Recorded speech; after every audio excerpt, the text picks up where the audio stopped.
안녕하세요. 제가 아주 재미난 이야기를 들고 청취자 여러분을 찾게 되어 진심으로 신이 납니다.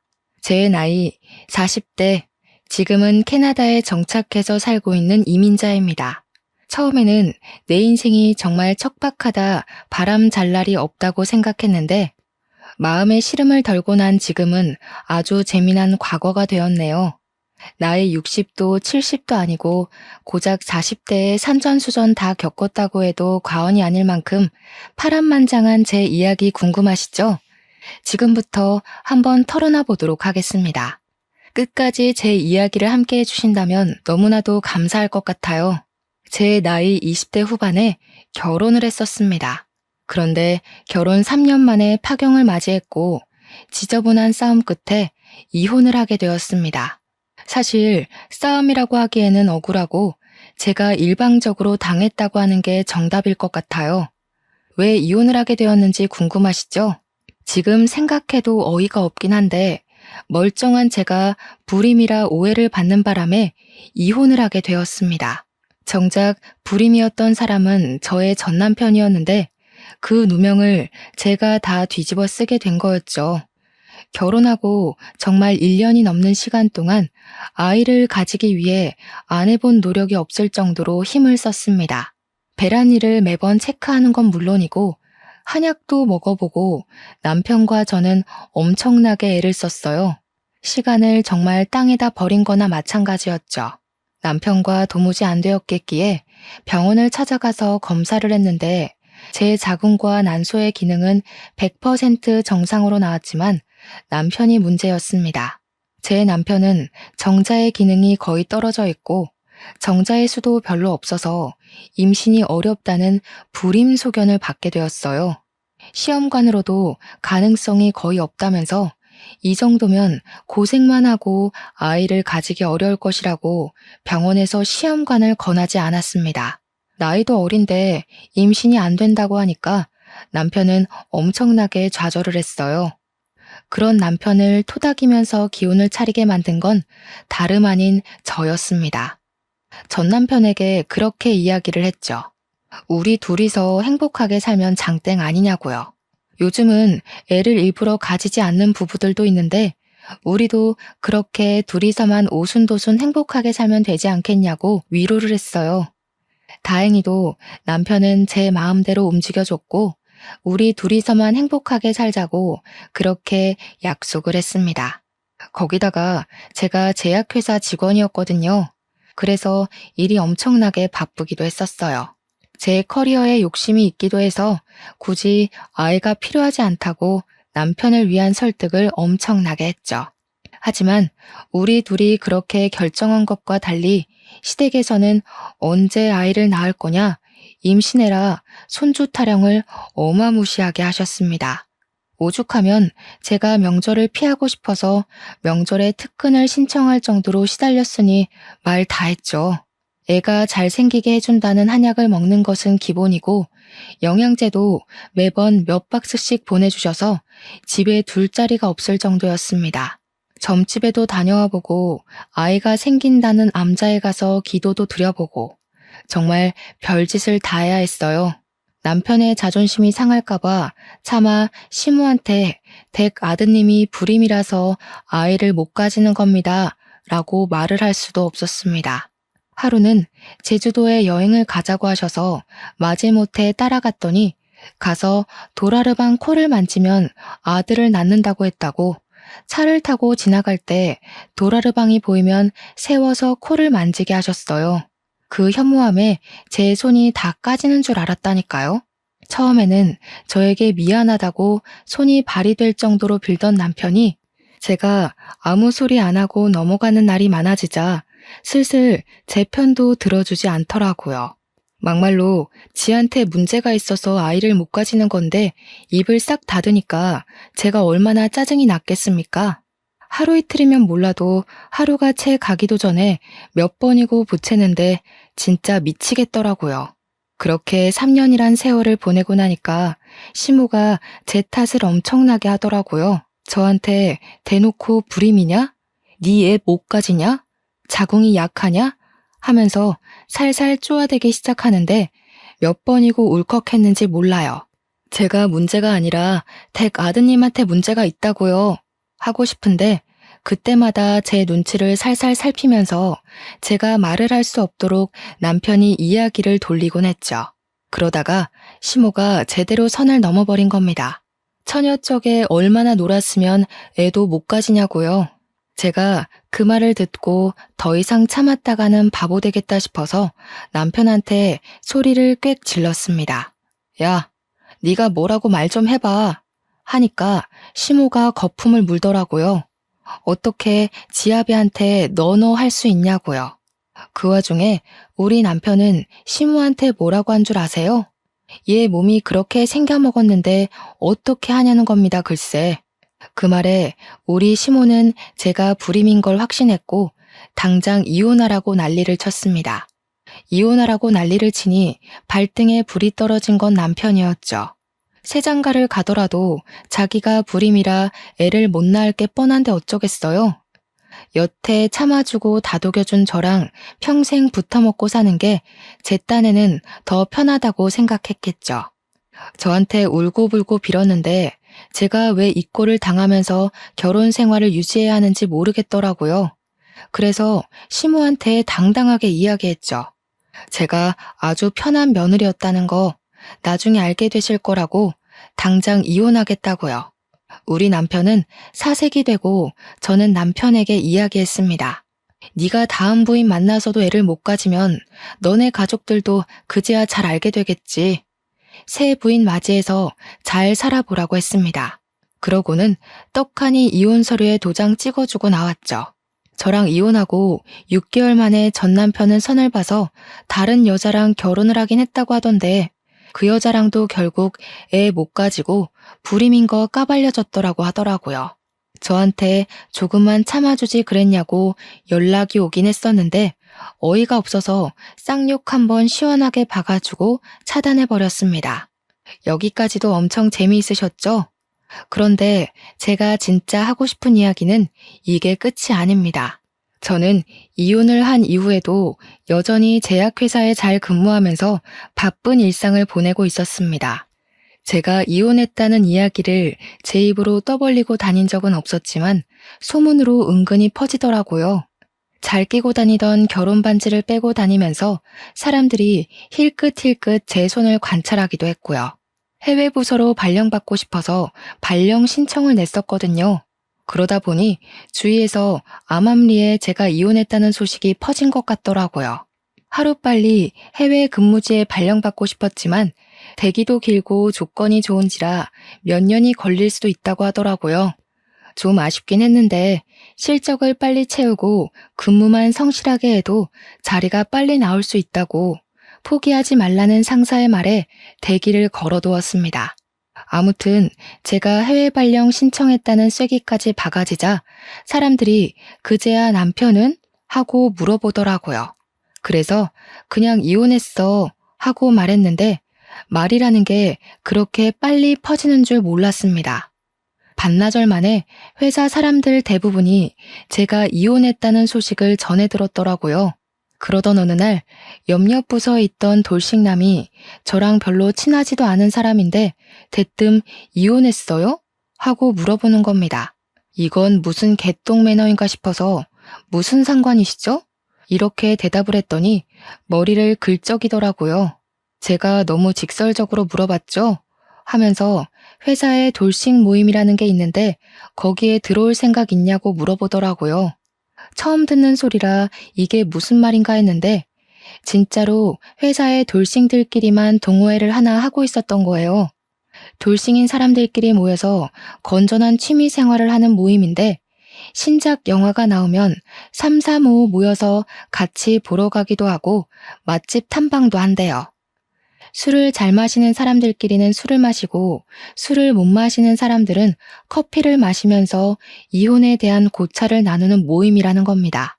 근데 이야기를 듣기만 했는데도 너무 재밌을 것 같은 거예요. 다른 사람들은 무슨 이유로 이혼을 했나 궁금하기도 하고 아무튼 호기심에 가입을 하겠다고 했습니다. 돌싱들끼리 모여서 할 말이 얼마나 많겠어요? 첫 모임 날짜가 정해지기를 엄청나게 기다렸습니다. 기대하던 돌식 모임 약속 날짜가 잡혔고 사람들끼리 만나서 카페에서 팥빙수도 먹고 영화도 보고 노래방도 가고 놀았어요.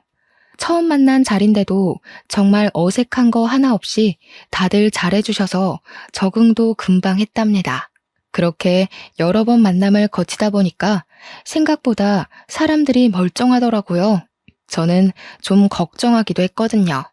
문제가 있는 이혼 가정도 있을 테니까 그런 영향이 태도에서 나올 수도 있잖아요. 이야기를 들어보니까 대부분 이혼을 할 만해서 했더라고요. 누구는 남편이 도박을 해서 이혼했고, 누구는 마누라가 바람을 피워서 이혼했고, 회사 특성상 야근하는 사람들도 많고, 연구실이 한번 열리기 시작하면 집에 못 가는 일도 수두룩하니까 배우자가 바람난 경우가 꽤 많더라고요. 가정도 돌보지 못하고 더 이상 사랑하지 않아서 이혼했다는 사람들이 대부분이었어요. 그 와중에 제 눈에 딱 한 사람이 밟히기 시작했습니다. 그런데 앞불싸 그 남자가 이혼을 하게 된 이유가 글쎄 고부간의 갈등 때문이었다는 거예요. 와이프랑 시댁 식구들 사이가 걷잡을 수 없이 최악으로 치닫게 되었고 결국 와이프가 이혼 소송을 걸어서 이혼했다고 자기가 죄인이라고 하더라고요. 세상에 이혼 사유 중 최악 중에 최악 아니겠습니까? 막말로 저도 뭐 그런 이유로 이혼을 한 거긴 하지만요. 저는 당하는 입장이었고 저기는 따지고 보면 가해자 입장이나 다름없으니까요. 그래서 저는 저 남자랑은 절대 엮이지 말아야겠다고 생각했습니다. 하지만 사람 마음이라는 게 그렇게 쉽게 정리가 되고 하고 싶은 대로 이루어진다면 제가 하버드를 왜 못 갔을까요? 모임의 횟수가 늘어날수록 제가 속수무책으로 빠져들더라고요. 그런 이유가 다 따라붙는다 해도 남자가 너무 괜찮았어요. 연구실 직원이었는데 정말 똑똑하기도 했고 생긴 것도 냉기가 흐르는 미남 스타일이었다고 할까요?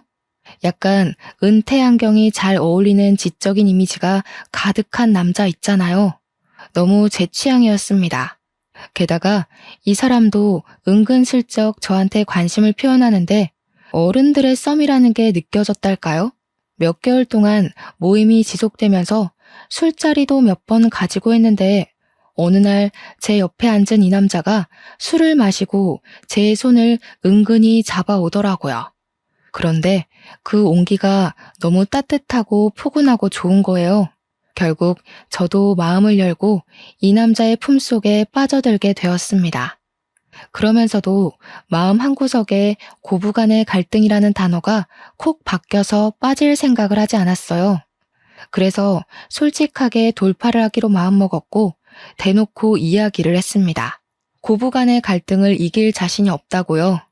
첫 번째 결혼 또한 시어머니의 잔소리에 이혼을 하게 되었고 나는 2번이나 그 지옥을 겪고 싶지 않다고 했습니다. 그러자 저한테 그러더라고요. 자기도 절대 그런 이유로 2번 다신 이혼하고 싶지 않다고요.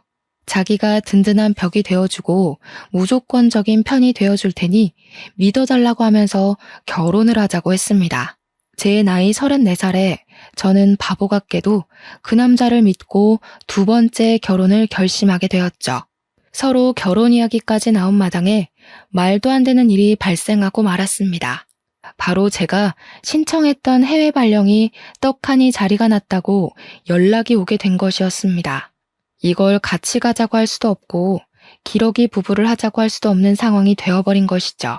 게다가 예비 신랑은 제약회사의 꽃이라는 연구실에서 재직하는 연구원이었기에 회사의 중요한 재원이었거든요. 근데 예비 신랑도 저에게 수심이 가득한 얼굴로 할 말이 있다고 시간을 좀 내달라고 하더라고요. 오늘이 날이라는 생각이 들어서 이별을 이야기할 생각으로 퇴근 후에 회사에서 조금 떨어진 카페에 나란히 앉아 이야기를 하게 되었습니다. 먼저 이야기를 하겠다고 하더니 저에게 일을 그만둘 생각이 있냐고 물어보더라고요. 저도 제 커리어를 정말 중요하게 생각하고 있었던 터라 그래서 해외 발령을 포기할 수 없었던 거기도 했고요. 그래서 회사를 그만둘 생각은 전혀 없다. 무슨 일이냐 하고 물어보았죠. 그러니까 저한테 사실은 자기가 해외 발령이 났다면서 6개월 뒤에는 캐나다에 가야 한다고 하는 겁니다. 너무 좋은 기회이기도 하고 해외 연구실에서 직접 배울 수 있는 기회라서 절대 포기하고 싶지가 않대요. 근데 저의 발령지도 캐나다였거든요. 예비 신랑에게 이야기를 했어요. 나도 캐나다에 가야 하는데? 오늘 그 이야기 하려고 했어. 하고요. 그러니까 예비 신랑 얼굴이 눈에 띄게 밝아지는 겁니다. 캐나다에 외국 제약회사와 같이 쓰는 협동 연구실이 있거든요. 그 연구실 옆 건물이 우리 캐나다 지사고요. 같이 가면 되는 거 아니냐고, 이게 바로 하늘이 내려준 운명인 것 같다면서 6개월 안에 결혼식을 올리고 캐나다에 가자고 하더라고요. 이별을 생각하고 만나는데 결혼의 급물살을 타게 된 거죠. 그런데 결혼 이야기를 구체적으로 나누고 각자의 집에 이야기를 하기로 했는데 고부간의 갈등이 자꾸 생각나더라고요. 게다가 재혼인데 재혼까지 실패하면 제가 무슨 면목으로 부모님을 뵐 수 있겠어요. 어떻게 해야 할지 고민을 하는 와중에 예비 시댁에서 먼저 저를 보고 싶다고 연락이 왔고 고부간의 갈등을 한번 겪어보자 싶어서 만나러 나갔습니다. 엄청나게 걱정을 하면서 딱 예비 신랑 네 가족을 만났는데 이게 웬걸? 시모에게 문제가 있는 게 아니라 신우가 문제가 있더라고요. 외적인 데서부터 깐깐한 포스가 느껴지는데 얼굴에는 심술이 덕지덕지 붙어가지고 완전 못돼 처먹게 생겼더라고요. 문제는 성격 또한 진짜 못돼 처먹었다는 것이었어요. 시모도 그렇다고 착하고 순한 건 아니었지만 은근히 바보 같은 구석이 있긴 하더라고요. 자기 꾀에 자기가 넘어가는 그런 부류 있잖아요. 저한테 시모랑 신우 둘이서 계속 재혼을 걸고 넘어지는데 자기 아들도 재혼이라는 사실을 까먹은 것 같더라고요. 그것도 고부간의 갈등으로 이혼을 하게 된 거였는데 뭘 믿고 자꾸 저한테 재혼 들먹이는지 어이가 없었습니다. 대놓고 물어본 건 아니고 은근히 돌려서 물어보니까 예비 신랑의 전부인이 악기를 다루던 사람이었다고 하더라고요. 할 줄 아는 게 피리 부는 거밖에 없었다면서 그걸로 괴롭혔다고 신우가 자랑스럽게 이야기를 하더라고요.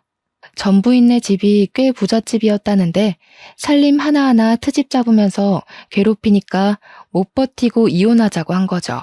그것도 결혼한 지 6개월 만에 이혼을 했대요. 그러면서 저한테 6개월 살고 이혼한 거랑 3년 살고 이혼한 거랑 같겠냐면서 모양 빠지는 건 제 쪽이니까 알아서 잘 하라고 하더라고요. 예비 시모도 예비 시부도 예비 신랑도 아닌 예비 신우가 저한테 그 말을 하는데 얼마나 어이가 없던지. 그러면서 저한테 가풍을 꼭 지켜야 한다면서 한 달에 한 번은 무조건 가족 모임에 참석해야 하고 명절에 친정 갈 생각은 하지 말라고 하대요. 출가 외인은 출가 외인답게 굴으라면서 하자 있는 여자 우리가 품어주면서 재혼시키는 거니까 말 잘 들으래요. 저도 뭐 지지 않고 이야기하긴 했습니다. 신우 되실 분도 그럼 명절에 시댁에 가 있으셔야 하니까 친정에는 방문하지 않으시겠네요?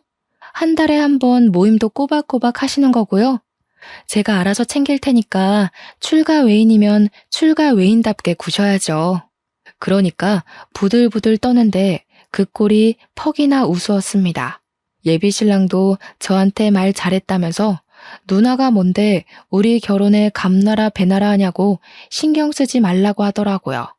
아무튼 저와 예비 신랑이 6개월 뒤에 캐나다에 가야 하는 걸 양가가 다 알고 있었기에 빠르게 결혼부터 하기로 했습니다. 재혼이기에 식도 간단하게 가족들끼리 올리기로 했고 혼인신고는 비자 문제가 걸려 있어서 먼저 하기로 했죠. 그런데 제 예상 밖의 일이 벌어졌어요. 예비 신우가 생각보다 발이 무척이나 넓은 사람이었더라고요.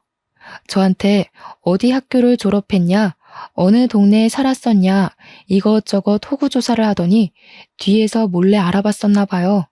결혼식을 코앞에 두고 예비 시모가 저를 부르길래 나갔더니 예비 신우랑 같이 저한테 사기 결혼을 하려고 했다고 혼인 무효 소송을 걸겠다는 겁니다. 저한테 호통을 막 치면서 이야기를 하는데 이게 다 무슨 소린지 영문을 몰라서 가만히 있었죠. 그러니까 예비 신우가 그러대요? 어디 불임인 걸 속이고 재혼을 하려고 했냐고요. 하나뿐인 아들이 대를 이어야 하는데 불임이 웬 말이냐고 소리를 치더라고요. 예비 시모가 가슴을 퍽퍽 펴면서 어디 애도 못 낳는 게 결혼이냐고 신우는 옆에서 야실야실거리면서 이야기하더라고요. 애 낳는 건 축복인데 어떻게 감쪽같이 속이고 결혼을 진행하려고 했어? 이건 사기지. 이러면서요. 지는 애가 둘이나 있다 이거죠. 저도 이야기했어요. 어디서 들었냐고 물어보니까 전 남편네 친인척이랑 신우가 한 달이 건너서 아는 사이래요. 그래서 저도 콧방귀를 뀌면서 말했습니다. 하나는 알고 둘은 모르시네. 제가 불임인 게 아니라 걔가 불임이었거든요. 라고요. 그러니까 미심쩍어 하면서 신우가 또 어디론가 전화해서 물어보더라고요.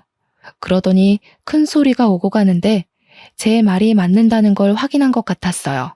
전화를 끊고 나서 제가 의기양양한 표정으로 앉아 있으니까 시무랑 신우가 둘이 속닥속닥 하더니 저보고 이만 가보래요. 진짜 어이가 없어서. 제가 그대로 가면 사람이 아니잖아요. 신우한테 당당하게 사과하라고 이야기를 했습니다. 그러니까 신우가 아니 가족끼리 뭘 이런 걸로 얼굴을 붉히려고 하냐고 되려 큰 소리를 치는 겁니다. 시모는 속 시끄러우니까 이만 가보라고 손을 허이허이 젓고 있고 저도 만만하게 보이면 안 되겠다는 생각이 들어서 사과하시라고요 하고 큰 소리를 쳤어요. 그러니까 저보고 어디서 큰 소리를 내냐고 건수 잡았다는 듯이 호통을 치는 겁니다. 제가 진짜 짜증이 확 나서 앞으로 그냥 저 불임인 줄 알고 사시라고 저 남편한테 이야기해서 애 안 가지고 살게요 했습니다. 그러니까 둘 다 화들짝 놀라서는 아니 무슨 말을 그렇게 하냐고 사과하면 되잖아 할게 하더니 시모가 신우 보고 사과하라고 시키더라고요. 신우가 저한테 아니 올케 진짜 가지가지 한다. 꼭 사과를 받아야겠어? 하는데 제가 가지가지 하는 김에 더 해볼까요? 하니까 꼬리를 내리더라고요. 그래 내가 미안해 실수했어 하고 사과하자마자 잘 알겠다고 사과를 받아줄지 말지는 생각해 보겠다고 하고 집으로 돌아왔습니다. 저와 남편이 미리 혼인신고를 하기도 했고 둘 다 해외 발령으로 준비할 게 많았던 터라 남편 혼자 살던 집에 살림을 합쳐서 같이 살고 있었거든요. 남편이 집으로 돌아오자마자 붙잡고 이야기를 죄다 털어놓았습니다. 내 전 남편의 가족이랑 신우가 어떻게 아는 사이인지는 모르겠는데 내가 불임이라고 했다면서 혼인 무효 소송을 들먹이더라 했어요.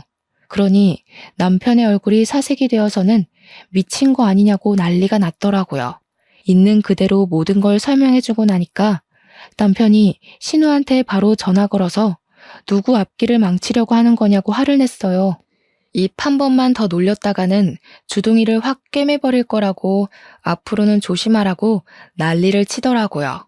다음날 신우가 나한테 연락 와서는 일을 왜 크게 만드냐고 핀잔을 주더라고요. 자기가 사과한 걸로 끝냈으면 됐지 굳이 가족 간의 분란을 만들 필요가 있었냐고 자기 할 말만 하더라고요. 그래서 저는 그냥 살포시 무시해버렸습니다.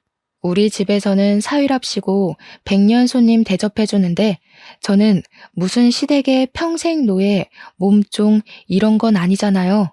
저도 한번 이혼해보고 나니까 제 성격대로 살아야 마음도 편안하고 몸도 편안하다는 걸 깨닫게 되었고요.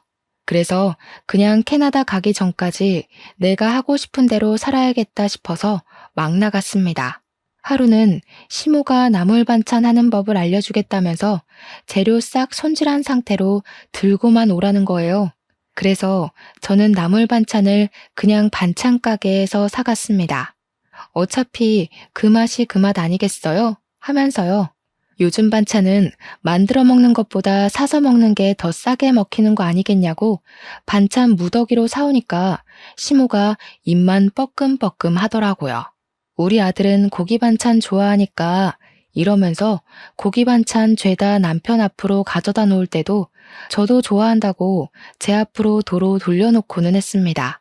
그나마 시부가 좀 깨어있는 편이라서 시모한테 눈치 주시고 제 편을 들어주시긴 했지만 시모는 정말 변하지 않더라고요.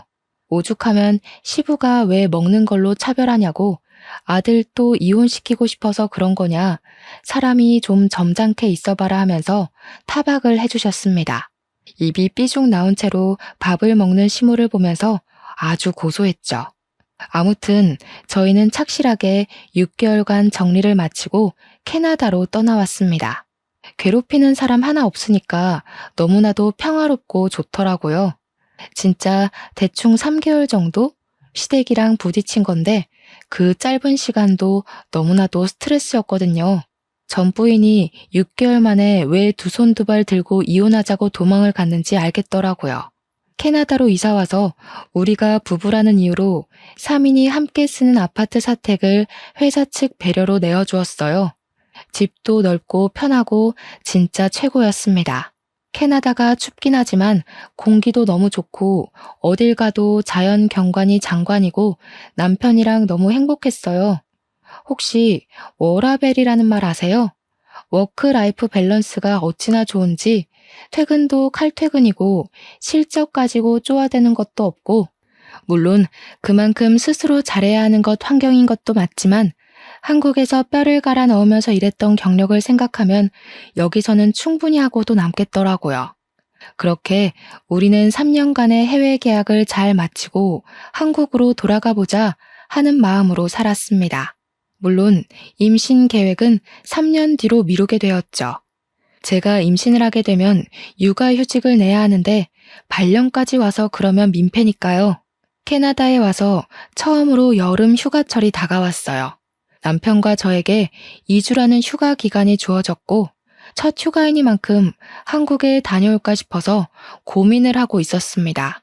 우리 엄마 아빠도 보고 싶고 솔직히 시댁 식구들은 별로 보고 싶지 않았지만 친구들도 보고 싶고 한국 음식도 먹고 싶었거든요.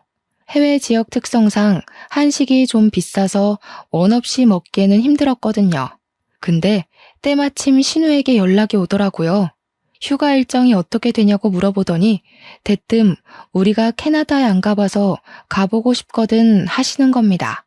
시모가 우리 사는 것도 궁금하다고 했고 겸사겸사 2주일 정도 캐나다에 가려고 하는데 괜찮지?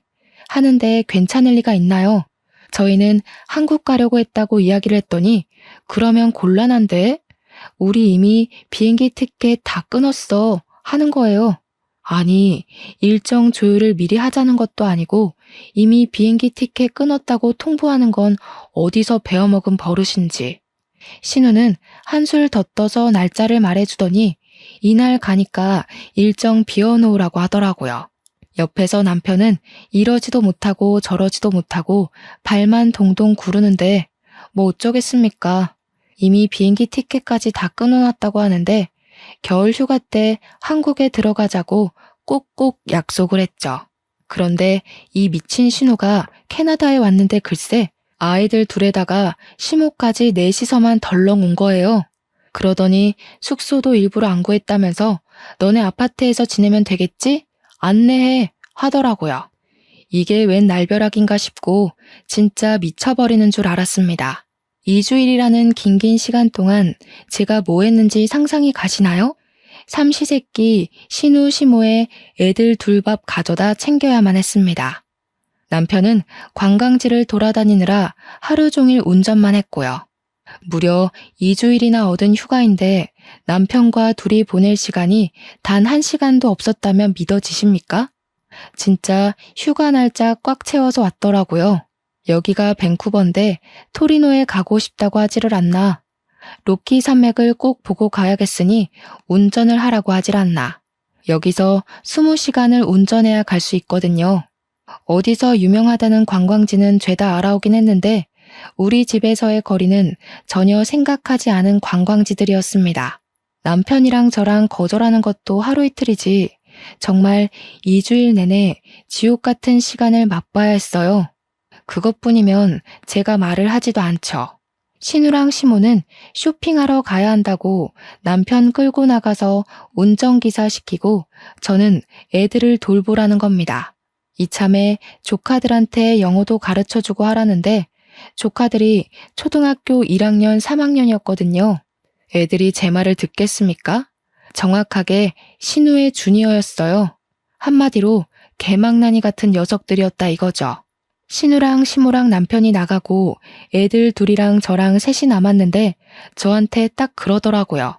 왜 숙모, 나한테 잘해야 할걸요? 저한테 잘 안 하면 할머니가 잔소리할 거니까. 우리 엄마도 워낙 극성 맞잖아요. 이러는데 진짜 맘 같아서는 이마에 딱밤이라도 때리고 싶은 심정이었습니다. 도대체 초등학교 3학년이 뭐 저리 발랑 까졌는지 답도 없더라고요. 그러더니 저한테 떡볶이가 먹고 싶으니까 당장 떡볶이를 만들어 오라는 거예요. 여기가 무슨 슈퍼에서 떡을 파는 것도 아니고 떡을 어디서 구해온다는 말입니까? 둘째 조카는 왜 숙모 저랑 말타기 놀이에요. 빨리 엎드려요. 이러고 있고 진짜 죄 없는 남편 멱살 잡을 뻔했습니다. 우리 친정 부모님도 사위 불편할까봐 캐나다 놀러 오겠다는 소리 한 번 없으신데 해도 너무하잖아요. 아무튼 쇼핑 나간 셋이서 저녁까지 먹고 들어오겠다고 하면서 저보고 애들 밥 좀 잘 챙겨주라고 신우가 신신당부를 하대요. 짜증나서 라면 끓여 먹었습니다. 그랬더니 집으로 돌아와서는 외숙모식이나 돼서 스테이크 구워줄 생각은 안 하고 라면이나 먹인다고 지랄지랄을 하더라고요. 제가 너무너무 빡이 치잖아요. 집에서 노는 사람도 아니고 나도 일하는 사람이다. 겨우 받은 여름 휴가인데 누구 뒤치다꺼리를 하는 거냐고 했죠. 신우한테도 대놓고 이야기를 했어요. 여기 와서 쇼핑하는 데만 돈 썼냐고요.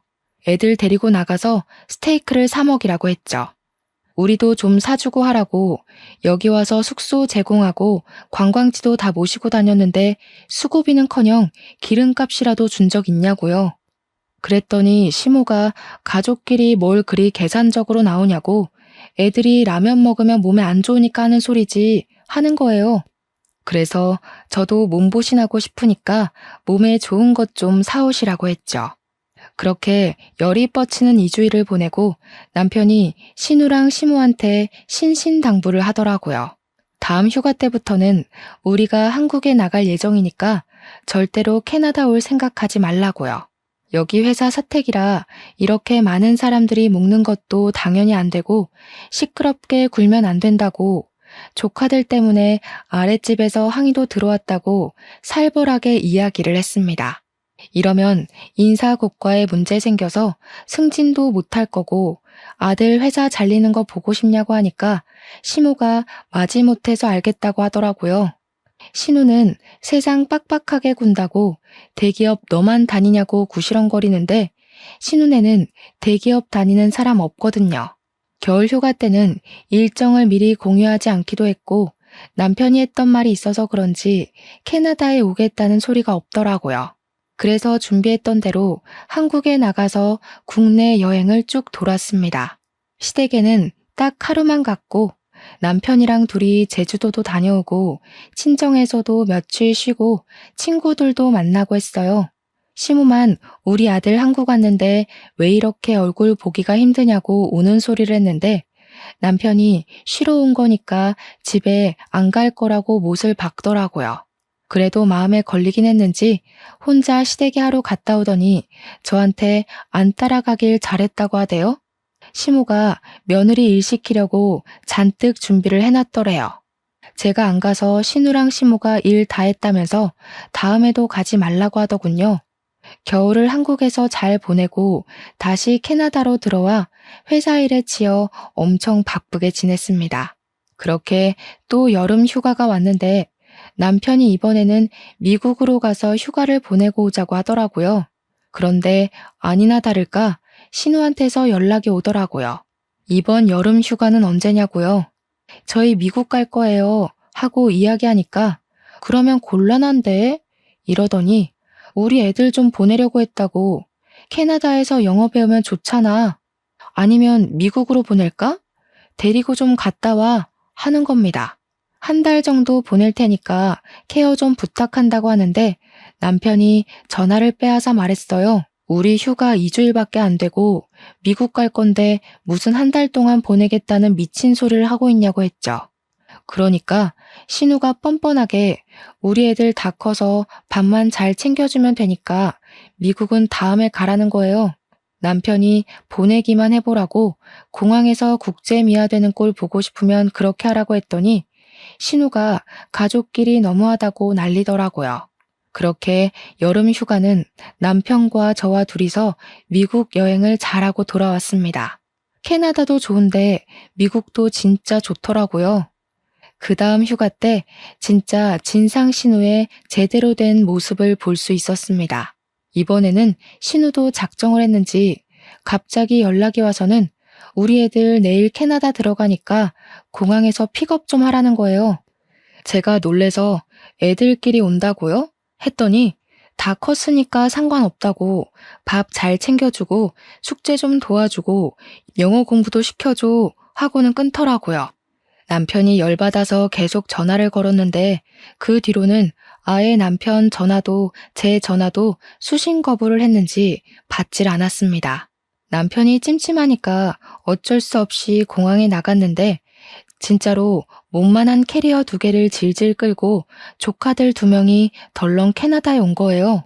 남편이 너네 언제 돌아가냐고 물어보니까 한 달 뒤에 간다고 하더래요. 숙제에 영어책에 한아름 짐을 들고 왔는데 제가 이걸 다 언제 하냐고 물어보니까 외숙모랑 하면 된다던데요? 하고 있더라고요.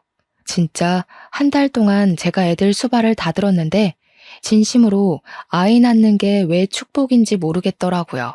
초등학교 2학년, 4학년이 제 말을 들어줄 리도 만무하고 죽는 줄 알았습니다. 애들은 햄버거 먹고 싶다, 피자 먹고 싶다 난리도 그런 난리가 없는데 진짜 애들 손에 $100 한 장도 안 쥐어보냈더라고요. 그러면서 첫째 조카가 뭐라는 줄 아시나요? 엄마가 메이플 시럽을 사오라고 했다며 사흘 목록을 적어줬다고 종이를 건네더라고요. 무슨 캐나다 화장품에 생필품에 조미료에 많기도 더럽게 많더라고요. 애들한테 웃으면서 돈은 가지고 왔냐고 물어보니까 외숙모가 사줄 거라고 했어요. 하는데 진짜 신우 머리채 잡고 싶었습니다. 그래서 그냥 저도 될 대로 되라 하고 하나도 안 사줬어요. 남편도 열받았는지 왜 그런데 우리 돈 쓰냐고 사주지 말라고 했고요. 그런데 애들 밥을 굶길 수는 없지 않겠어요? 그래서 밥만 정말 덜렁 해줬습니다. 저희도 한 달 내내 휴가를 받을 순 없어서 출근을 해야 했거든요. 출근할 때는 애들한테 알아서 집 보라고 그러고 나갈 수밖에 없었죠. 근데 집에만 돌아왔다 하면 집이 개 난장판이 되어 있는 거예요. 자기들끼리 뭐 해 먹겠다고 난리를 친 건지 하루는 주방이 완전 밀가루 범벅이 되어 있었습니다. 화가 나서 너네 이게 다 뭐 하는 짓이니? 하고 소리를 치니까 쿠키 좀 구워 먹어볼까 했다고 유튜브 보면 다 나온다고 당당하게 말하는데 아이고 두야. 너네가 다 치우라고 청소하는 법도 유튜브 찾으면 나온다고 했더니 조카애가 울면서 신우한테 고자질을 하더라고요.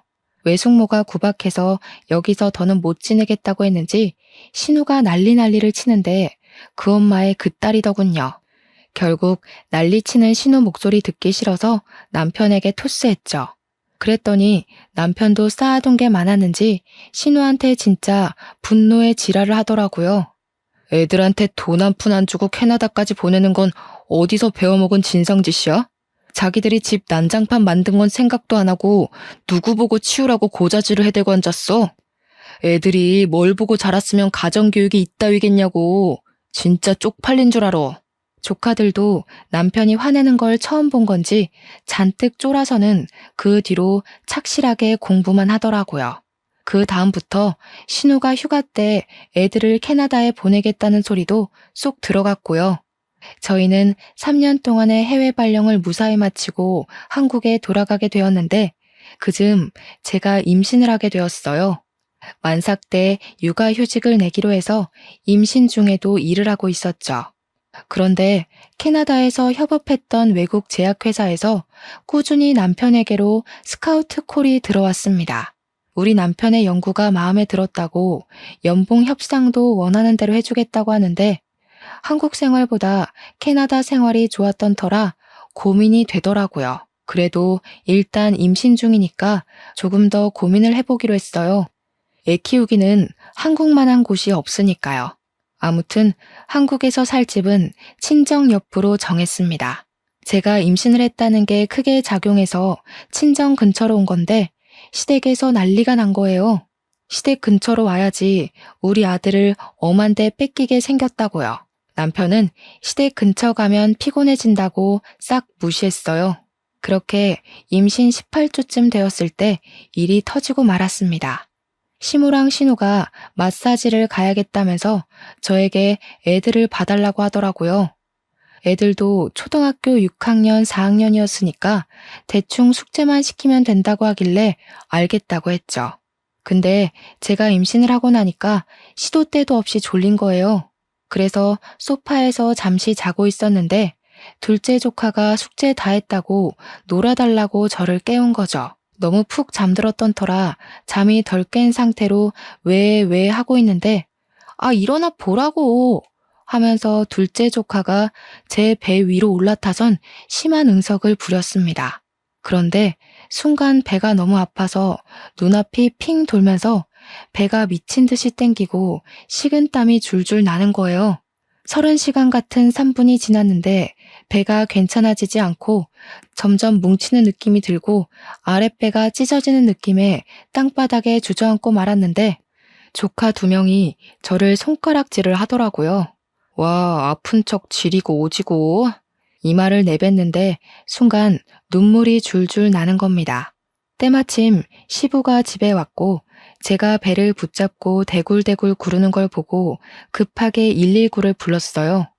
병원에서 하는 말이 정말 큰일 날 뻔했다고, 아기가 튼튼하고 산모의 자궁이 튼튼해서 버틴 거라고, 하마터면 유산할 뻔했대요.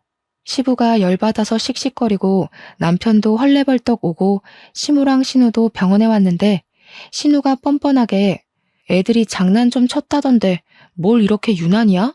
라며 짓거리는 겁니다. 남편이 열받아서 씩씩대는데 옆에 서 있던 시부가 신우 따귀를 확 날려버렸습니다. 너 때문에 귀한 손주 잃을 뻔했는데 어디서 뻔뻔하게 그딴 소리를 짓거려? 뺨 맞은 신우랑 시모랑 둘 다 얼어붙어 있었죠. 엄마고 누나고 꼴도 보기 싫어. 당신네들 꼬락서니 보기 싫어서 우리 이민 갈 거야. 찾아올 생각도 하지 말고 연락도 하지 마. 진즉에 내가 첫 번째 이혼을 했을 때 인연을 끊었어야 했어. 그 말에 시모가 사색이 돼서 아들아 아들아 하는데 시부가 당신은 아들이라 부를 자격도 없다고 고래고래 화를 냈어요. 우리 친정 부모님도 소식 듣고 오셔서는 열받아서 시모한테 한 소리 하시더라고요. 도대체 가정교육을 어떻게 시켰길래 줄줄이 집안 망신을 이리도 시키십니까? 2번 다신 우리 딸한테 연락도 하지 마세요. 내가 우리 사위 봐서 참는 겁니다. 시부가 고개 숙이고 죄송하다고 이야기하고 신우랑 시모 보고도 사과하라고 호통을 쳐서 결국 신우랑 시모도 저한테 무릎 꿇고 사과를 했습니다. 아마 우리 부모님이나 시부 아니었으면 사과도 안 하고 뻔뻔하게 굴었겠죠. 물론 저도 그 사과를 받아주진 않았습니다. 결국 안정이 필요하다는 말에 저는 육아휴직을 일찍 쓰려고 했고 남편은 진지하게 이민을 가자고 했습니다. 남편이 연봉이 오를 테니 생활비 걱정은 안 해도 될 것 같다며 캐나다에서 재취업 준비를 하는 게 어떻겠냐고 했어요. 결국 저희는 이민을 결정했고 시부에게만 이야기를 했습니다. 빠르게 한국 생활을 정리하고 남편은 스카우트 제의가 왔던 외국 제약회사에 취직을 했고 저는 출산을 무사히 마쳤답니다. 친정엄마가 캐나다로 오셔서 3개월 동안 몸조리 해주시고 돌아가셨고요. 아이도 꽤 컸고 저는 재취업 준비를 해서 좋은 회사에 취직도 하게 되었습니다. 시모랑 신우는 어떻게 되었냐고요? 그 뒤로 저한테는 물론이고 남편한테까지도 연락을 못하게 되었죠. 남편이 모조리 다 차단했거든요. 근근히 시부를 통해서만 안부를 전하며 살고 있는 중입니다. 여러분도 참고만 살지 마시고 꼭 하고 싶은 말은 다 뱉으면서 삽시다. 제 이야기를 들어주셔서 감사합니다.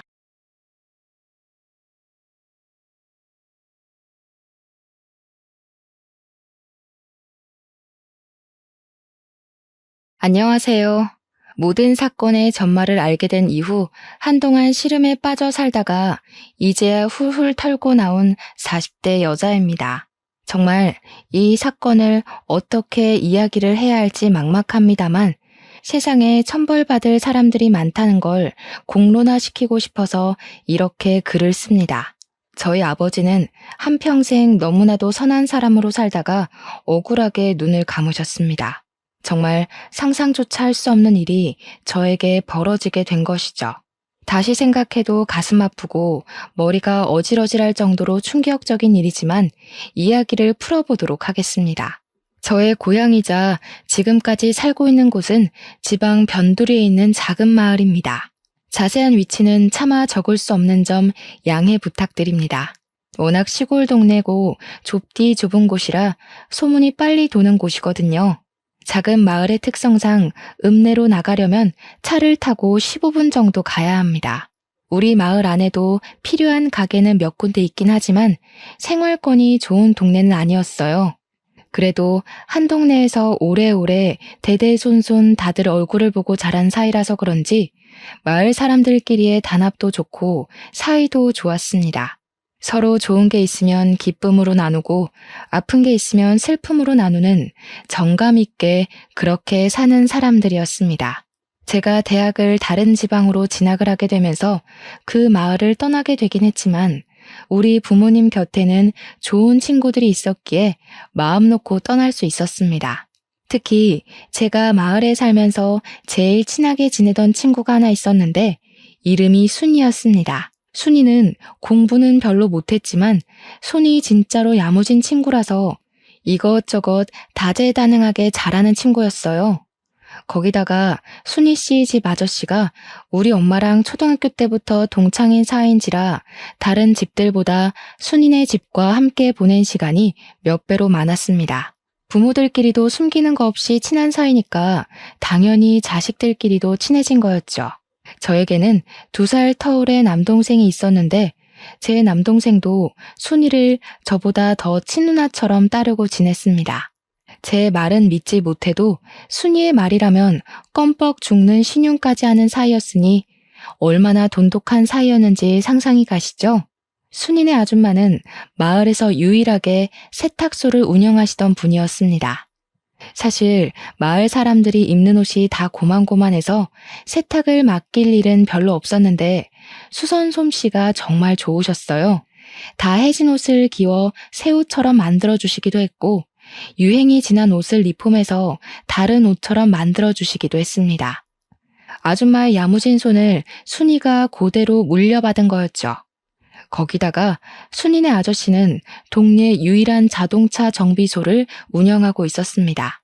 변두리 마을이다 보니 마을 사람들 대부분이 농사를 지으면서 생계를 유지하고 있었거든요. 저희 집만 해도 과수원을 크게 운영하고 있었고요. 농기구 장비부터 시작해서 마을 필수품인 트럭까지 기계라면 못 고치는 게 없다고 하실 정도로 손이 빠르고 정확한 정비사였습니다.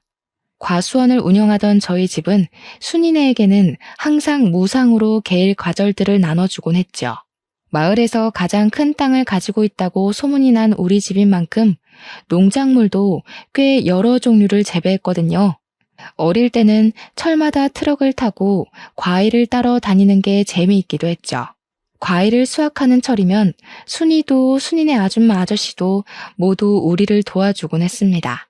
그 좁은 시골 동네에서 타지로 대학을 가게 되면서 저는 마을과 조금 멀어지게 되었습니다. 다른 동네에 물을 먹게 되니까 그 시골 마을이 얼마나 좁디 좁았는지 실감이 나기도 했고요. 제가 마을을 떠나면서 순이에게 다른 동네에서 살아보고 싶지 않냐고 물어보니 순이는 그 마을에서 평생 살 거라고 했습니다. 대입에 실패하기도 했고 자기는 이 마을이 너무나도 평화롭고 좋다고 했어요. 아줌마의 세탁소 일을 도와주면서 그렇게 제 몫을 하고 지내다가 좋은 사람이랑 결혼해서 마을에 정착할 거라고 했습니다. 저는 그런 순이를 어린 마음에 비웃으면서도 그래도 우리 부모님 옆에 있으니 우리 부모님이 적적하진 않겠다고 생각했죠. 내심 순이의 결정에 우리 부모님도 제가 대학이고 뭐고 다 때려치우고 마을에 남아서 과수원을 물려받았으면 하셨습니다. 제 생각은 물론 달랐습니다. 저에게는 남동생이 하나 있지 않겠습니까? 남동생이 과수원을 물려받을 거라고 생각했거든요.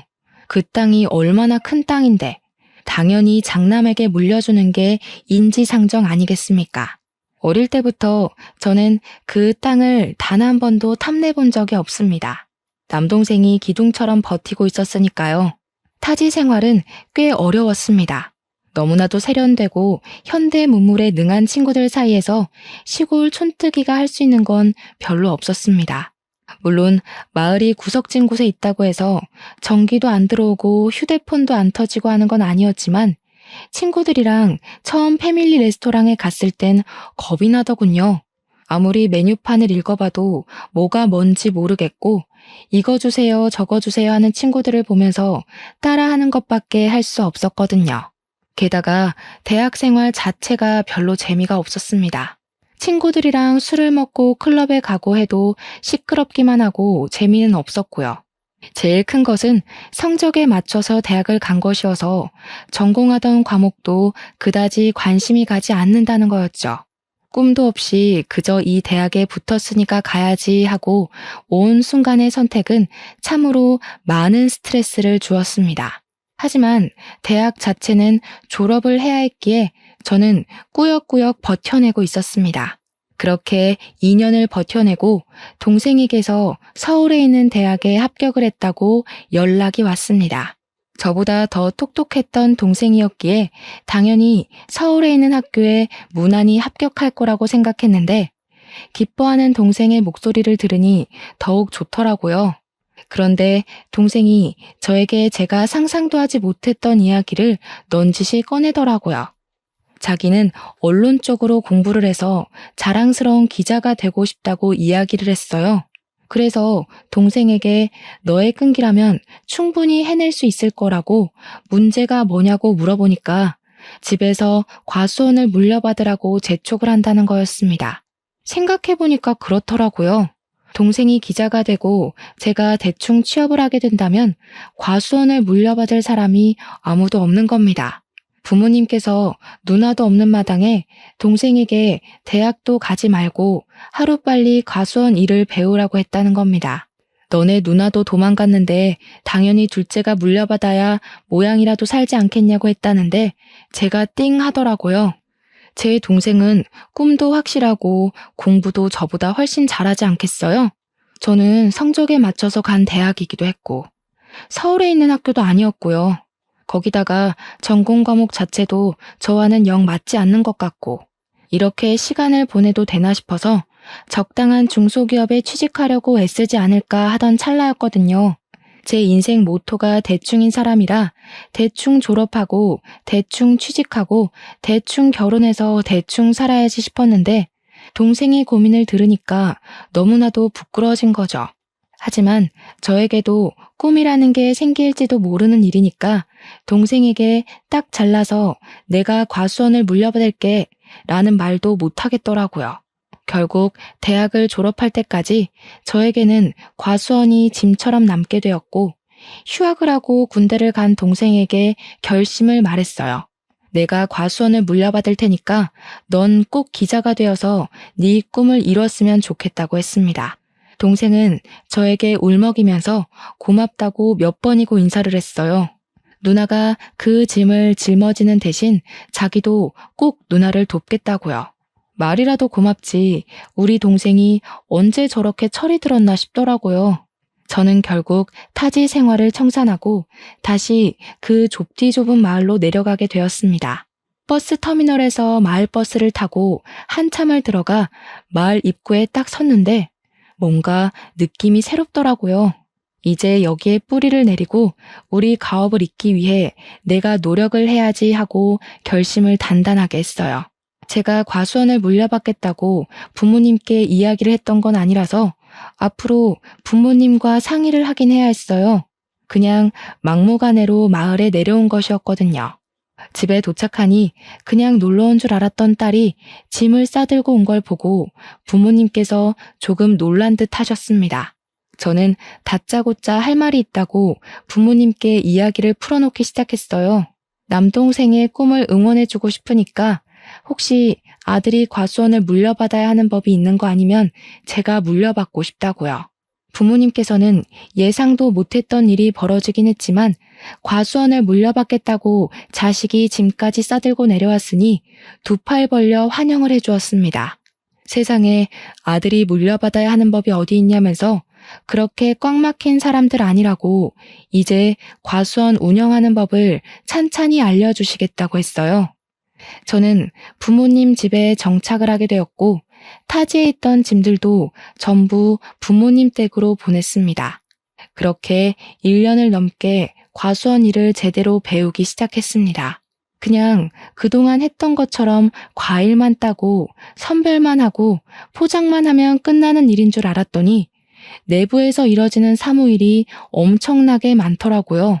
거래처도 일일이 다 따지고 봐야 하고 외워야 하고 과일값 협상도 해야 하고 정말 할 일이 태산이라 이걸 어떻게 다 하지? 싶었습니다. 엄청나게 바쁘게 지낸 와중에도 순이랑은 꾸준히 만나고 연락을 하면서 지냈어요. 마을에 살던 젊은 또래 친구들은 죄다 타지로 떠나서 정착을 한 터라 저에게 남은 마을 친구는 오로지 순이밖에 없었습니다. 또 순이네 아저씨랑 우리 엄마랑 동창이라서 가족들끼리도 자주 보고 그랬다고 했잖아요. 순이뿐만 아니라 순이네 부모님과도 정말 많은 시간을 보내면서 많은 추억을 쌓았습니다. 군대를 제대하고 복학하기 전까지 대학에 복학하고 나서도 방학이면 틈틈이 내려오는 동생도 합세해서 추억을 쌓았죠. 동생이 내려오는 날이면 우리 집에서 작은 잔치가 열리기도 했습니다. 우리 동네가 배산임수로 유명한 동네이기도 했습니다. 변두리 산의 인근에 있는 마을이었는데 강이 굽이쳐 흐르는 곳이기도 했거든요. 공기도 좋고 물도 맑고 정말 요양하기 딱 좋은 그런 마을이라고나 할까요? 그래서인지 어릴 때 마을에 살던 분들도 나이 먹어서 다시 내려오고 하기도 했어요. 강에서 수영도 하고 산에서 솔방울도 줍고 했었는데 요 강이 또 낚시터로 상당히 유명한 장소였거든요. 저는 과수원 일을 하고 쉬는 날에는 낚시를 배워서 낚시를 다니기도 했습니다. 우리 아빠는 과일 따는 거 말고는 할 줄 아는 게 없어서 낚시 장인이라는 순이네 아저씨와 함께 낚시를 다니기 시작했어요. 손맛을 한번 보면 절대로 잊을 수 없다는 아저씨의 말처럼 저도 낚시에 요령이 생기니까 이게 너무나도 재미가 있더라고요. 낚싯지가 움직일 때까지 고요하게 평화가 유지되는 그 시간이 정말 사색에 잠기기도 좋고 저의 지난 날을 돌아보기에도 너무 좋았습니다. 순이네 아저씨는 항상 순이는 낚시 몇 번 가보더니 재미없다고 안 간다고 한다면서 저한테 딱 너 같은 딸이 있었으면 좋겠다고 하셨죠. 저도 물론 비슷한 감정이 들었습니다. 우리 아빠는 저와 다르게 술도 전혀 못 드시고 이런 취미도 없으셨거든요. 오죽하면 제가 순이네 아저씨한테 술을 배웠다니까요. 아저씨랑 술 한 잔 걸치면서 낚시도 하고 라면 끓여 먹는 게 그렇게 재미있을 수가 없었어요. 제가 과수원 일을 하면서 받은 스트레스를 순이네 아저씨와 취미생활을 도모하면서 풀었으니 대단히 친한 사이였죠. 동생이 오는 날이면 고기 파티가 열리곤 했는데 순이네 아저씨가 또 바비큐 장비를 다 가지고 있었어요. 그래서 순이네 집에서 고기를 구워 먹고 술도 마시고 진짜 신이 나게 놀기도 했습니다. 우리 아빠가 순이네 아저씨한테 얼마나 고마워했는지 몰라요. 자식들을 친자식처럼 너무 잘 챙겨준다고요. 그러던 와중에 순이한테 선자리가 들어왔고 읍내에 사는 건실한 청년과 선을 보게 되었습니다.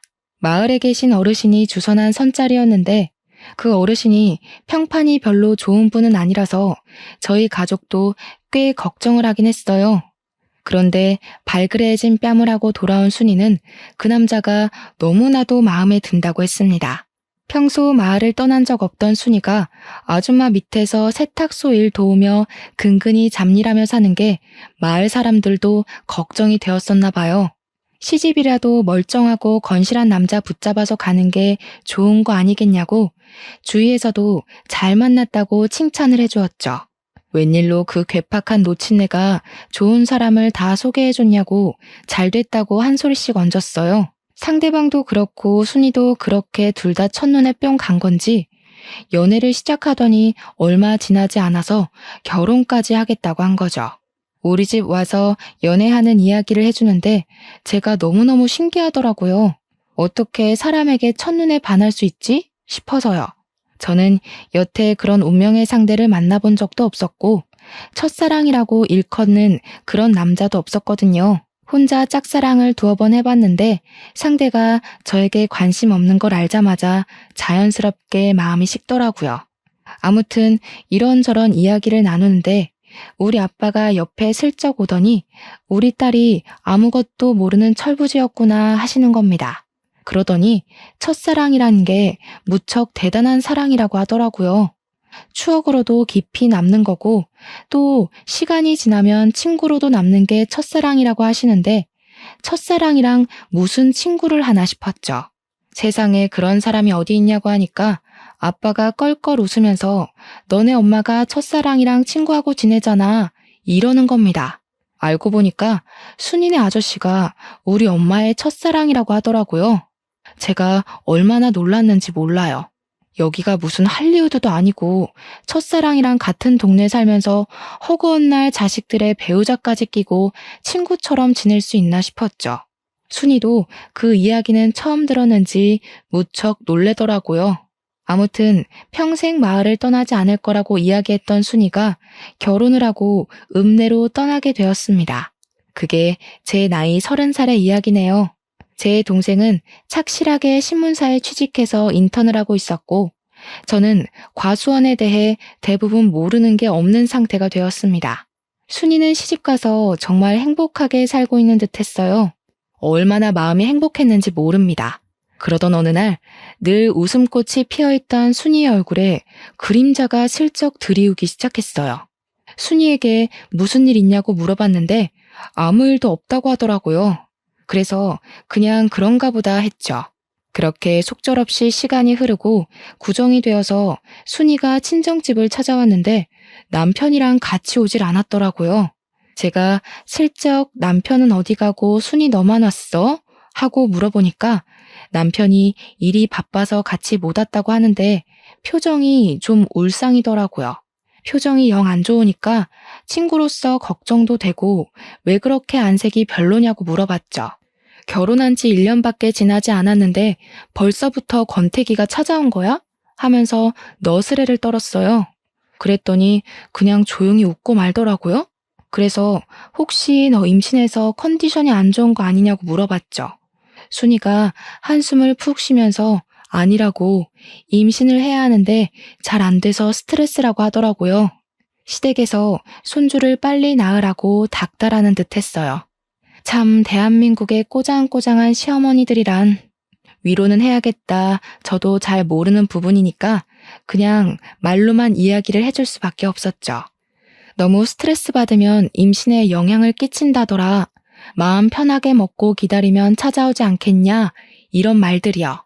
그렇게 몇 개월이 더 지난 어느 날 순이에게서 드디어 임신을 했다는 소식이 전해져 왔습니다. 순이네 부모님도 얼마나 신나하던지 막 먹을 거 바리바리 싸들고 입덧으로 고생한다는 딸 보러 읍내에 가더라고요. 몇 주가 흐르고 안정기가 찾아온 것 같다고 아이 성별이 딸이라는 소식을 들었어요. 그 전주까지 과수원 수학철이라 제가 무척이나 바빠서 순이를 보러 읍내에 한 번도 가지 못했었거든요.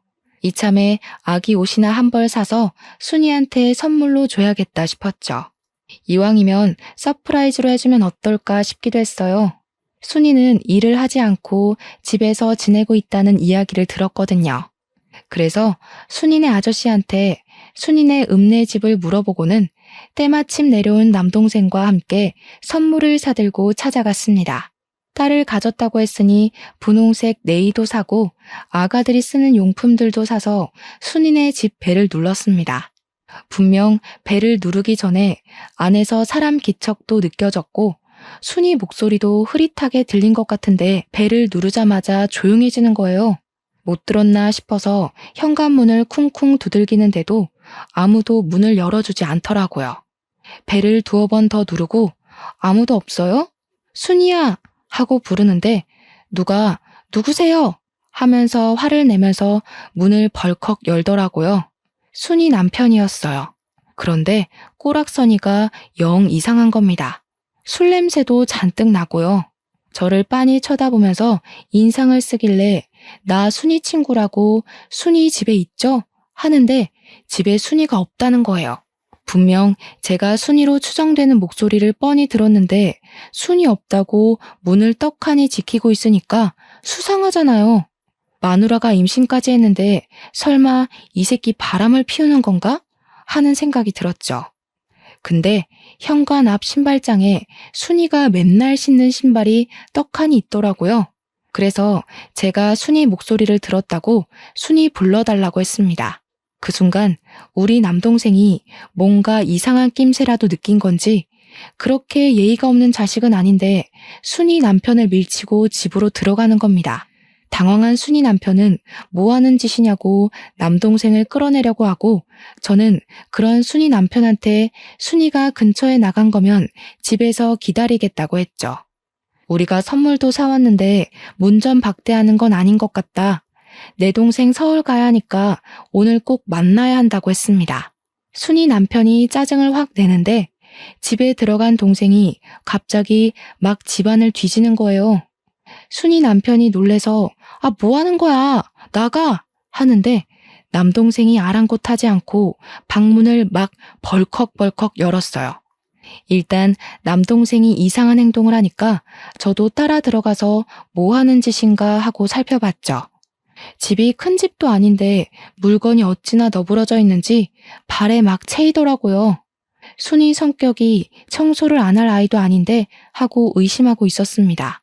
순간 남동생이 문 열어봐. 순이 누나 거기 있지? 이러는데 방문 하나가 잠겨 있는지 손잡이가 안 돌아가더라고요. 문 열어봐.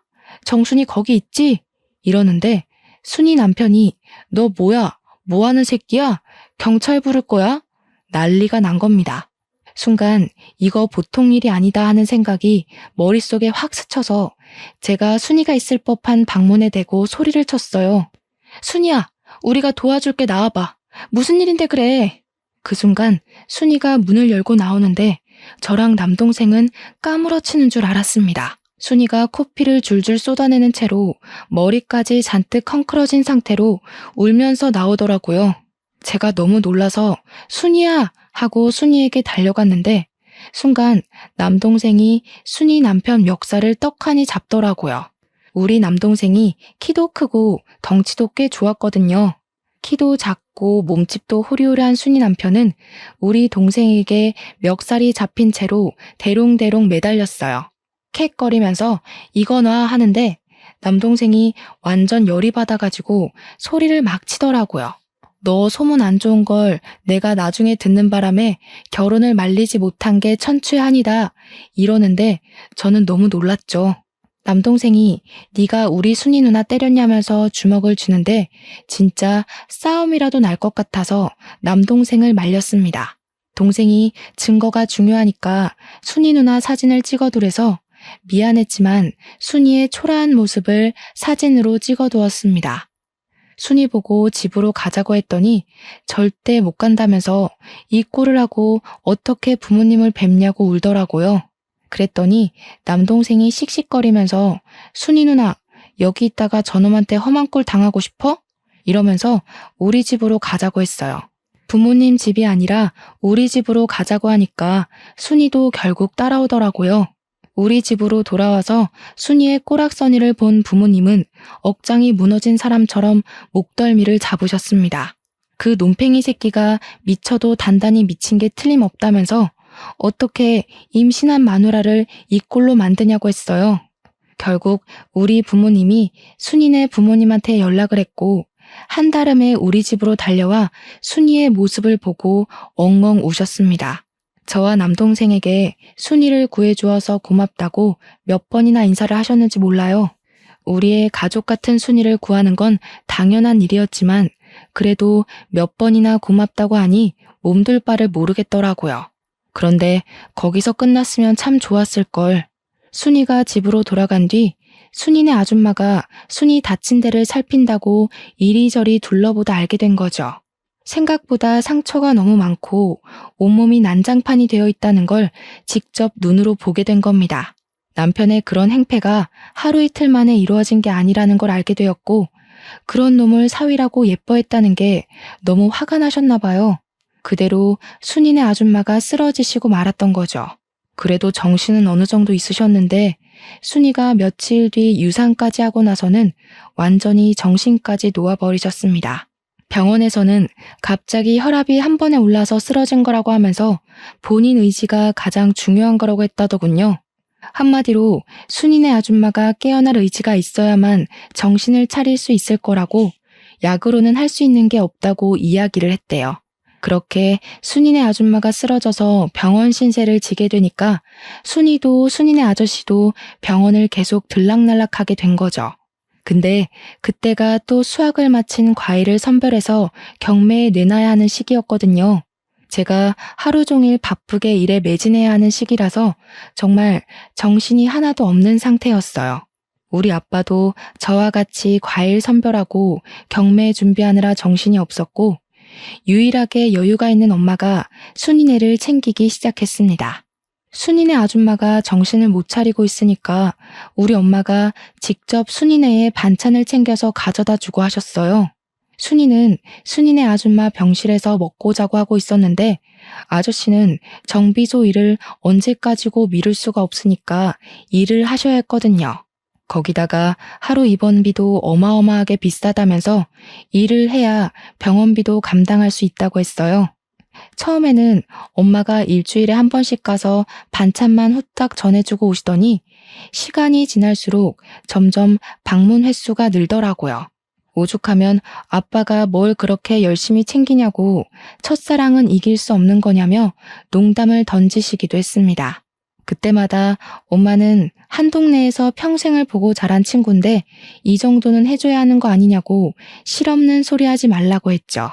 일주일에 한 번씩 반찬만 주고 오던 게 어느 날부터는 청소도 해주고 살림도 봐주시더라고요. 남자 혼자 살아본 적 없는 티를 팍팍 낸다고 저러다가 호랍이 되면 어쩌려고 저러는지 모르겠다고 하시면서요.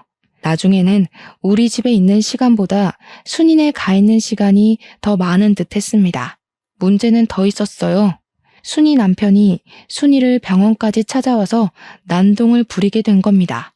결국 병원에서 폐악질을 하다 경찰까지 출동을 했고 순이가 급하게 경찰서에 조사를 받으러 가게 된 것이었어요. 순이네 아저씨는 정비를 하느라 움직일 수가 없었고 순이네 아줌마 병실을 지킬 사람이 필요해진 거죠. 몇 시간만 돌보면 되는 거라 간병인을 하루치 급하게 구할 수도 없는 상황이어서 아빠가 엄마 보고 좀 다녀오라고 했죠. 이웃 간의 정이 얼마나 깊은 건지 아냐고 누누이 말했던 우리 엄마가 순이네 아줌마 병실에 가라고 했더니 버럭 하시더라고요. 내가 거길 왜 가? 원래 순이 엄마랑은 친하지도 않았어. 이러면서 저보고 가라는 겁니다. 경매 준비로 잠잘 시간이 모자랄 정도인데 거기다가 순이네 집에 그렇게 허구한 날 가놓고는 순이네 아줌마랑 안 친하다는 건 뭔지. 아무튼 순이가 금방 병실로 돌아갈 수 있어서 다행이었지 아니었으면 면도 못 세울 뻔했습니다. 그리고 얼마 안 있어서 결국 순이네 아줌마는 영영 하늘나라로 떠나고 말았어요. 장례를 치르는데 우리 아빠도 그간 나눈 정이 있어서 그런지 막 엉엉 우시더라고요. 순이네 아저씨도 같이 엉엉 울면서 두 분이 세상 떠나가라 슬퍼하셨어요. 그런데 우리 엄마가 그걸 상당히 꼬락선이 난 눈빛으로 바라보시는 겁니다. 우리 아빠가 우는 게 고가웠는지 갈 사람 간 걸 가지고 되게 운다고 핀잔 섞인 말을 뱉더라고요. 저는 순간 우리 엄마가 무슨 사이코패스라도 된 줄 알았습니다. 어떻게 장례식장에서 그런 이야기를 할 수가 있나요? 물론 조용히 말해서 저 말 슬쩍 듣긴 했는데 죽은 사람 영정 앞에서 할 이야기가 있고 못할 말이 있지 너무 어이가 없더라고요. 그 와중에도 순이네 아저씨랑 아빠랑 술에 취해서 바닥에서 자고 있으니까 담요는 또 덮어주더라고요. 우리 엄마가 갱년기라 예민한가 싶었죠. 제가 보기엔 순이 아줌마랑도 꽤 친해 보였었는데 갑자기 저러니까요. 장례가 다 끝나고 나서부터 우리 엄마는 대놓고 순이네 아저씨를 더 챙기기 시작했습니다. 우리 아빠가 오죽하면 엄마한테 마더 테레사라고 별명을 지어주기도 했다니까요.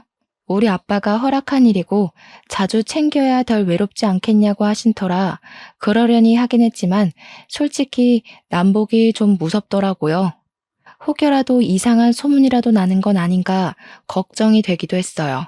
그래도 한 이웃으로 살았던 정이 있으니까 저도 모른 척하기도 좀 그렇고 복잡한 감정이 들었죠.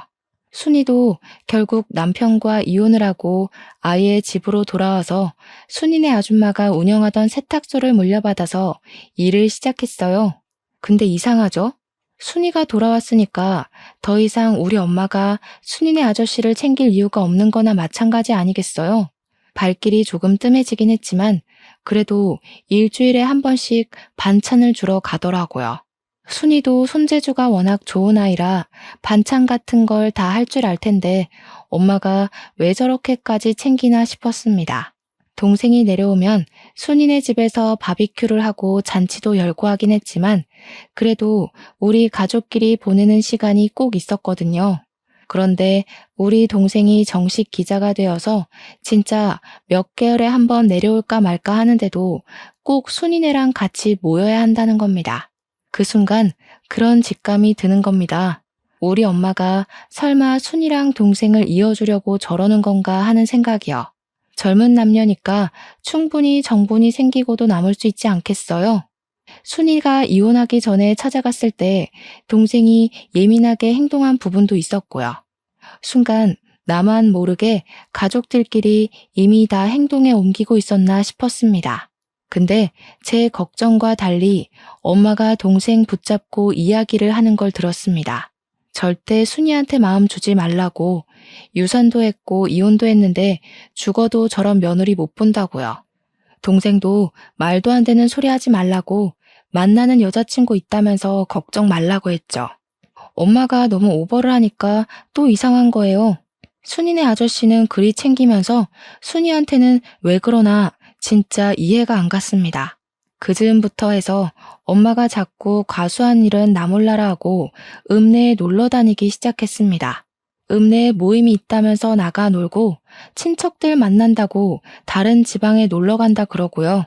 우리 엄마가 살면서 그렇게 밖으로 싸돌아다니는 걸 본 적이 없어서 좀 의아하긴 했어요. 그런데 아빠가 딱 그런 이야기를 하시더라고요. 순이네 아줌마가 그렇게 허망하게 가고 나서 언제 죽을지 모른다는 공포에 물든 것 같다고요.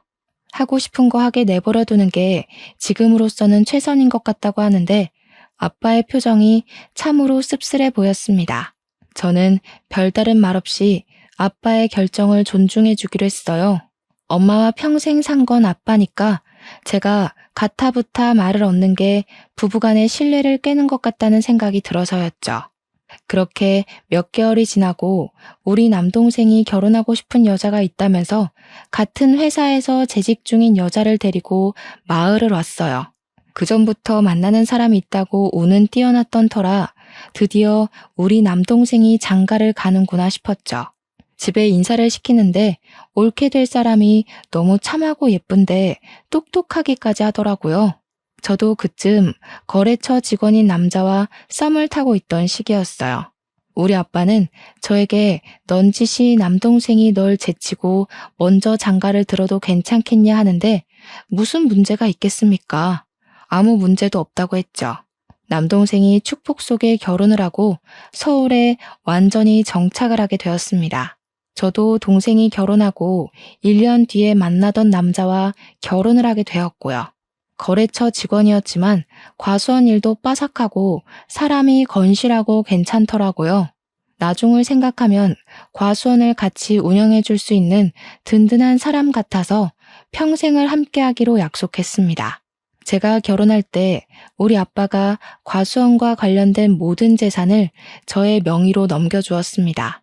결혼 선물이라고 주었는데 저는 일찍부터 너무 큰 선물을 받는 것 같아서 솔직히 부담스럽기도 했어요. 아빠가 한 가지 약속을 해달라고 하시면서 원래 결혼할 때 주려고 했다고 아무한테 명의를 넘긴 것을 이야기하지 말라고 신신당부를 했습니다. 동생은 물론이고 엄마한테까지 말하지 말라고 해서 왜 그러시나 했는데 아빠의 부탁이니 알겠다고 했어요. 그렇게 1년이 더 지난 어느 날 저랑 남편이 서울에 있는 거래처에 볼 일이 생겨서 서울을 가게 되었습니다. 엄마랑 아빠한테 말씀을 드리고 출발한 터라 동생도 보고 와야겠다 싶어서 동생한테도 연락을 해두었어요. 저녁이나 먹자고 해서 동생네 부부와 저희 부부가 만나서 밥을 먹고 있는데 제 휴대폰에 불이 나게 연락이 오는 겁니다. 엄마한테 막 황급히 연락이 오길래 무슨 일이냐고 물어보니까 아빠가 사고를 당했다는 거예요. 그게 무슨 소리야 하는데 엄마가 얼이 완전히 나간 건지 덜덜 떨리는 목소리로 아빠가 사고를 당했다고 당장 내려와 하더라고요. 놀래서 남동생네 부부랑 정신없이 차를 타고 읍내에 있는 병원으로 내려왔죠. 엄마는 덜덜 떨면서 울고 있고 옆에서 순이네 아저씨가 한숨만 푹푹 내쉬면서 우리를 보고는 왔어 하시더라고요. 하필이면 오늘 자식들도 없고 적적한 와중에 엄마가 아빠한테 순이네 집으로 반찬을 가져다 주라고 심부름을 시켰대요. 간 김에 엄마가 순이한테 부탁한 세탁물도 받아오라고 해서 아빠가 트럭을 끌고 나갔는데 오던 도중에 논두렁길에서 사고가 났대요. 아직 현장을 감식하고 있는 중인데 바퀴가 논두렁길 바깥쪽으로 빠지면서 차량 전복 사고가 일어났고 안전벨트를 매지 않아서 그만 아버지께서 전복된 차량에 흉곽이 심하게 눌렸고 숨을 쉬지 못하고 허망하게 눈을 감으셨다는 겁니다. 근데 너무 어이가 없는 거예요. 그 논두렁길 저도 잘 알고 있고 남편도 잘 알고 제 동생도 잘 아는 길이거든요. 결코 좁지 않은 길이고 트럭 한 대쯤은 널찍하게 지나가고도 남는 길이란 말이죠.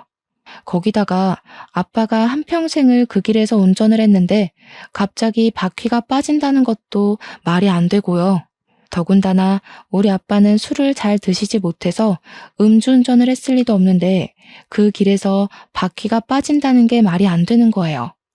허망하게 차량에 깔려서 그렇게 가셨다는 게 도무지 믿기지가 않았어요. 경찰 측에서 운전 미숙으로 난 사고 같다고 하는데 올케가 그러더라고요. 평소에 그 길을 자주 다녔다고 하지 않으셨냐고. 뭔가 이상하니까 부검을 해보는 게 좋지 않겠냐고요. 그런데 엄마가 버럭 소리를 지르면서 남편 부검하는 거 절대 반대라고 하는 겁니다. 보통 같으면 원인을 확실하게 밝히기 위해서라도 부검을 해야 하는 거 아니겠어요? 제가 올케 말에 동의하면서 부검을 하겠다고 했어요. 우리 남동생도 미심쩍다며 부검하자고 했고요. 올케가 차량 조사는 한 거냐고 물어보니까 경찰이 현장 조사만 했다고 우물쭈물 이야기하길래 기자 명함을 떡하니 건네면서 정확하게 조사를 해달라고 하더라고요.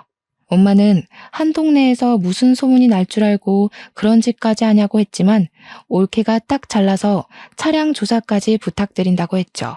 엄마가 계속 딴죽을 거는데 제가 아빠가 억울하게 가셨으면 조사를 해야지 하고 소리를 쳤어요. 순이네 아저씨도 소문 이상하게 날 수 있다면서 적당히 넘어가자고 하는데 이상하잖아요. 수사가 시작되고 부검 결과 혈중 알코올 농도가 0.1% 측정된 결과가 나왔습니다. 한마디로 거의 만취 수준이라는 건데 그 상태에서 아빠가 운전대를 잡았다는 게 이상했어요. 거기다가 차량 수사 과정에서 브레이크를 조정하는 라이닝에 문제가 있었다는 것까지 밝혀진 거죠. 브레이크가 말을 듣지 않게 조작이 되어 있었다는 겁니다. 아무리 서행을 했어도 멈추질 않으니까 핸들을 이리저리 틀었을 테고 거기다가 음주 상태였으니까요. 사고가 날 수밖에 없었던 거죠. 그러니까 엄마와 순이네 아저씨가 미친 듯이 수상하더라고요. 그래서 따로 붙잡고 물어봤더니 둘 다 회피하는 듯한 발언을 하는 거예요. 아저씨는 엄마한테 물어봐라. 엄마는 아저씨한테 물어봐라. 둘 다 서로 술을 먹은 걸 본 적이 없다고 발뺌을 하고 있었습니다. 그래서 결국은 삼자 대면을 했고 서로에게 떠밀고 있었던 상황을 이야기하니까 경찰서 앞에서 둘이 싸우기 시작하는 겁니다. 경찰 조사까지 시작된 마당에 발등에 불이 떨어진 거죠. 야, 술은 네가 먹여놓고 왜 나한테 뒤집어 씌우고 그래? 뭐가 어쩌고 어째? 네가 브레이크 망가뜨려 놓고 나한테 왜 그래? 하면서 둘이 머리채 쥐어잡고 싸우는데 우리 부부 남동생네 부부 할 거 없이 기함을 토했죠. 결국 경찰이 개입을 했고 사건의 전말을 들을 수 있었습니다. 순이네 아줌마가 사고로 입원을 한 이후로 순이네 아저씨를 챙겨주다가 둘이 결국 눈이 맞았던 거였어요. 몇 년을 남몰래 바람을 피우다가 순이네 아줌마가 돌아가시고 순이가 돌아오게 되니까 두 분이 마음 놓고 만날 공간이 사라진 거죠. 거기다가 엄마한테는 아빠까지 있었으니 순이네 아저씨는 너도 이혼하고 나랑 재혼하자 난리를 쳤고요. 엄마는 동네 이목이 무서워서 이혼을 못하고 있다가 자식들이 결혼하고 나니까 아빠랑 사는 게 더 이상은 지겨웠던 거였어요. 가수원까지 욕심이 났던 엄마는 아빠가 사망하게 되면 배우자 명의로 모든 재산이 넘어오니까 그걸 노린 거죠. 아빠한테 술을 먹인 건 엄마였고 아빠의 차를 고장낸 건 순이네 아저씨였습니다. 그 사실을 알게 된 우리는 엄마가 사람으로 보이지 않았습니다. 그 와중에도 엄마는 과수원은 어떻게 되는 거냐고 미친 사람처럼 굴더라고요. 과수원은 내 거지? 그래, 내 거야. 배우자 거잖아. 맞지? 꿈깨. 그거 아빠가 나 결혼할 때 내 명의로 다 증여해줬어. 아무한테도 말하지 말라더니 아빠는 알았나 보다. 엄마가 바람 피우는 거. 엄마는 모든 걸 잃은 사람처럼 허탈한 표정으로 유치장에 수감되어 있었어요. 순이네 아저씨도 머리를 쥐어뜯으면서 고개를 푹 숙이고 유치장 구석에 앉아 있더라고요. 결국 둘 다 살인죄가 적용되어 재판을 받게 되었고 공범임이 인정되어 엄마는 징역 35년, 아저씨는 무기징역을 받게 되었습니다. 모든 사실을 알게 된 순이는 그대로 잠적을 했고 어디서 뭘 하고 사는지 지금까지도 모르고 지내고 있습니다. 결국 저는 부모님과 함께한 추억이 담긴 집이 지긋지긋해서 처분을 하고 읍내에 있는 아파트로 이사를 갔습니다. 일이 어떻게 되었든 과수원은 운영을 해야 했으니까요. 우려했던 대로 동네에 흉흉한 소문이 싹 돌았지만 다들 저를 불쌍하게나 생각하지 손가락질하진 않더라고요. 저는 남편을 의지하며 여전히 과수원을 운영하면서 살고 있습니다. 동생도 저도 아직까지 엄마의 면회는 가본 적이 없어요. 아마 앞으로도 갈 일은 없을 것 같습니다. 지독한 첫사랑이 뭔지 사람 한순간에 망가지더라고요. 저는 그런 삶은 살지 않을 겁니다. 제 결심이 평생 가길 기도하며 제 사연은 여기서 멈추도록 하겠습니다. 감사합니다.